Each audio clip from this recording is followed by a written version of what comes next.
In last week's video, I spoke to you about the role of your water ionizer when it comes to viruses like the coronavirus. So I decided to stick with that same subject matter for this week's video and talk about how you can use your water ionizer to create a safe and effective hand and household sanitizer without using harsh chemicals or skin drying alcohols. Hey guys, I'm Dean Snyder from SnyderHealth. Welcome to this week's episode of Water Ionizer Wednesday. We all know that drinking hydrogen-rich alkaline water from a water ionizer can help reduce acidic waste in the body and bolster your immune system. But not everyone is aware that their same machine can create levels of both acidic and alkaline water that can be used as a sanitizing agent to help stop the spread of both bacteria and viruses, and it does it without any irritating chemicals or alcohols. In this short video, I'll explain what you need to do to achieve that and talk about how to use the end product to sanitize your hands and also to sanitize the surfaces of your house. Everyone is aware that the most prudent course of action when it comes to halting the spread of viruses and bacteria is good hand washing practices, as well as keeping often touched surfaces clean and sanitized. In the last few weeks, people have been running to the grocery store to buy expensive hand sanitizers and cleaning solutions, but very often those products contain chemicals that can irritate your skin and your sinuses. There are a ton of videos online that can teach you how to make your own hand sanitizers at home using safe and natural ingredients. But if you already own a water ionizer, you have the tool required to make the safest and most effective hand sanitizer with absolutely no ingredients except for one: water. That's right, electrolyzed oxidizing water. Water that you can create with your own water ionizer can quickly kill bacteria and denature viruses, preventing the spread of those viruses and reducing the chances of infection. Let's talk about how to do that. So we know from many studies that water that is either extremely acidic or extremely alkaline will both kill bacteria and denature viruses. When you denature a virus, you're destroying its outer protein coat, causing that virus to no longer be able to carry out its cellular function. So that means the goal here is to create water that is extremely alkaline with a pH of about 11.9 or extremely acidic with a pH of about 2.7. Many of the newer ionizers, especially ionizers that have a higher plate count, like my Vesta H2 machine that you see here, which has 9 plates of ionization, can achieve those levels without any special help. But for those of you that have older machines that are not as powerful, stick around because I'll tell you what you can do to bring those pH levels closer to those required. If you own a water ionizer, you're already aware that your ionizer comes with different levels of ionization strength that you can choose from. Levels 1, 2, 3, 4, and so on. So the first thing you want to do is choose the highest available alkaline setting your machine has to offer. Then you want to slow the flow rate down to the slowest flow that the ionizer will allow without shutting itself off. In a previous video, I talked about how all water ionizers have a built-in flow sensor to tell it whether there's water flowing through the machine or not. And if it senses that the water flow has stopped, the ionizer will then shut itself off.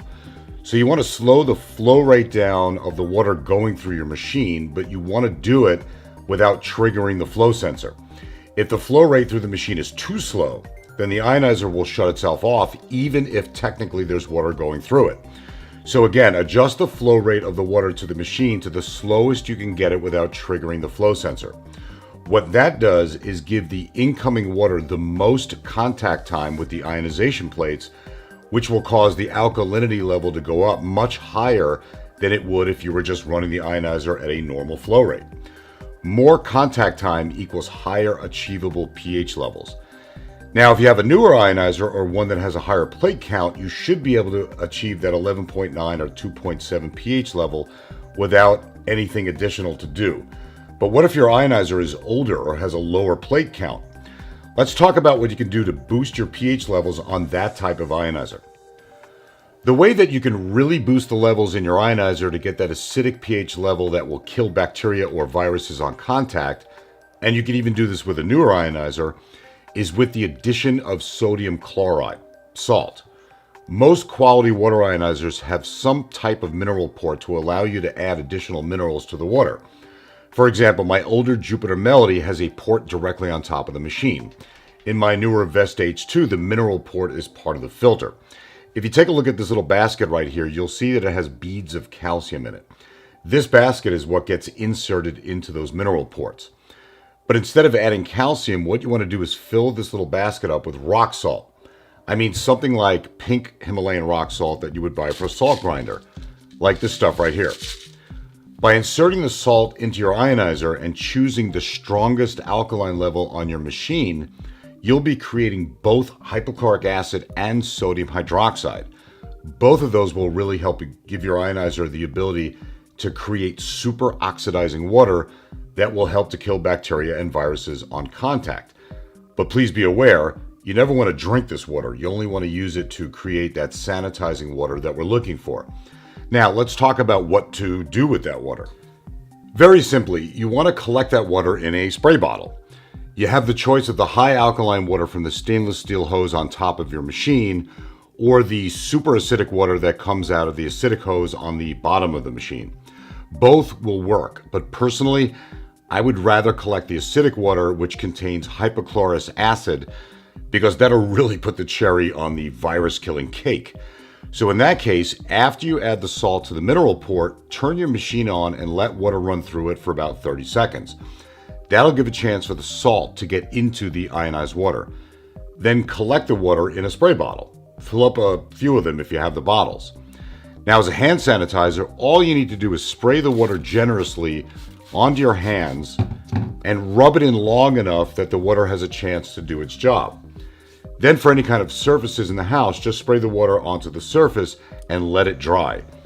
Again, the super acidic nature of that water will kill all bacteria and viruses on contact and without any type of alcohols that might dry out the skin on your hands.